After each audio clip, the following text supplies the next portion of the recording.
ইসলামী ছাত্র শিবির জিন্দাবাদ জিন্দাবাদ ইসলামী ছাত্র শিবির লেগেছে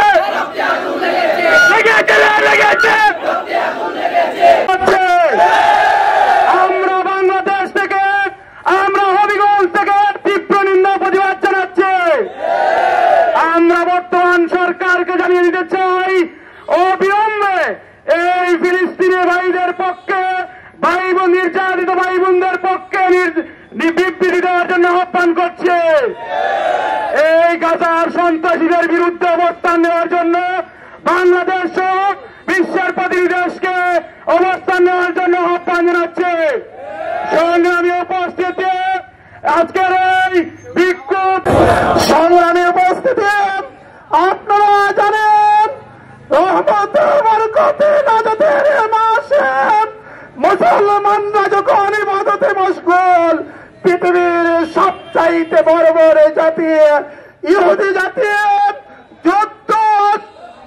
যুদ্ধের শান্তি প্রস্তাবকে লঙ্ঘন করে গাজাবাসীর উপরে যে অমানবিক অত্যাচার এবং যে জেনোসাইড পরিচালনা করেছে, গণহত্যা পরিচালনা করেছে, তার নিন্দা জানানোর ভাষা আমাদের নাই। প্রিয় ভাইরাম, আমরা অত্যন্ত সতর্ক করে দিতে চাই, বদরের যুদ্ধে যখন হুদাইবিয়ার সন্ধিকে লঙ্ঘন করে কাফেররা মুসলমানদের বিরুদ্ধে যুদ্ধ ঘোষণা করেছিল, আল্লাহ রাব্বুল আলামিন বদরের প্রান্তরে মুসলমানদেরকে বিজয় দান করেছিলেন। আজকে যুদ্ধবিরতি are being mercifully killed. This is not war. It is a genocide. Our demand and protest. We strongly condemn ceasefire, crimes and brutal occupiers. We demand an immediate ceasefire and justice for Palestine. The international community must take action against Israel oppression. We urge our government to stand firmly for Palestine. We call for a boycott of Israeli products and companies that fund their oppression. Dear brothers and sisters, আমরা আজকে এখানে এসে দাঁড়িয়েছি, আমাদের হৃদয়ে রক্তকরণ হচ্ছে। আমরা বলে দিতে চাই, ফিলিস্তিন ইস্যু কোন রাজনৈতিক ইস্যু নয়, এটি হচ্ছে আমাদের ইমানি চেতনা, আমাদের ইসলামের দাবি।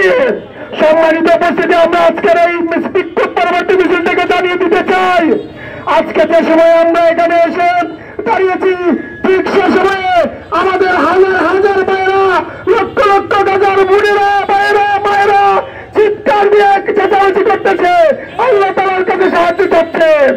আমরা বলে দিতে চাই, ও মুসলিম, আপনারা যখন আপনাদের হাতের তলোয়ার বিক্রি করে দিয়ে তসবিহ কিনে নিয়েছেন, তখন আল্লাহ তাআলা ওই ফিলিস্তিনের জন্য আবাবিল পাঠাবেন না, আগে আমাদের উপর ওই আবাবিলের পাথর পড়বে। আমরা বলে দিতে চাই, এখনই সময়, যখন দাঁড়িয়ে আছি আমরা একটা কঠিন মুহূর্তে, আমরা বলে দিতে চাই, আমাদেরকে যদি প্রয়োজনে ওই ফিলিস্তিনের গাজার ভাই বোনদের পাশে দাঁড়াতে হলে, মাস্টার ফিলিস্তিন করতে হয়, আমরা করবো ইনশাআল্লাহ। আমরা আমাদের রক্ত দিয়ে, আমাদের শরীরের রক্তের শেষ বিন্দু পর্যন্ত আমরা এই লড়াই চালিয়ে যাব। সম্মানিত উপস্থিতি, সর্বশেষ যে কথাটি বলতে চাই, জাতিসংঘের কাছে আমরা প্রস্তাব জানতে চাই, এত ফিলিস্তিনি ভাইদের উপর হত্যা করার পরে কেন আপনাদের পক্ষ থেকে কোনো বিবৃতি দেওয়া হচ্ছে না? স্পষ্ট করে বলে দিতে চাই, আজকে বাংলাদেশ ইসলামী ছাত্র শিবির ছাত্র জনতাকে নিয়ে সারা দেশে বিক্ষোভ মিছিল করার মাধ্যমে আমরা আমাদের মনের একটা বেদনা জানাচ্ছি। সম্মানিত উপস্থিতি, আমরা আমাদের এই আন্দোলন থেকে আপনাদেরকে জানিয়ে দিতে চাই, যদি ফিলিস্তিনের পক্ষে আবারও কোনো সময় যুদ্ধের ডাক আসে, আমরা সেই যুদ্ধে অংশগ্রহণ করবো ইনশাআল্লাহ। সকলকে মোবারকবাদ জানিয়ে আজকের এই বিক্ষোভ মিছিলে আপনারা অংশগ্রহণ করেছেন তাই সকলকে জেলা শিবিরের পক্ষ থেকে ধন্যবাদ জানিয়ে আগামী দিনের সকল আন্দোলনে আপনাদের অংশগ্রহণ কামনা করে আমার বক্তব্য এখানে শেষ করছি। আসসালামু আলাইকুম ওয়া রাহমাতুল্লাহ।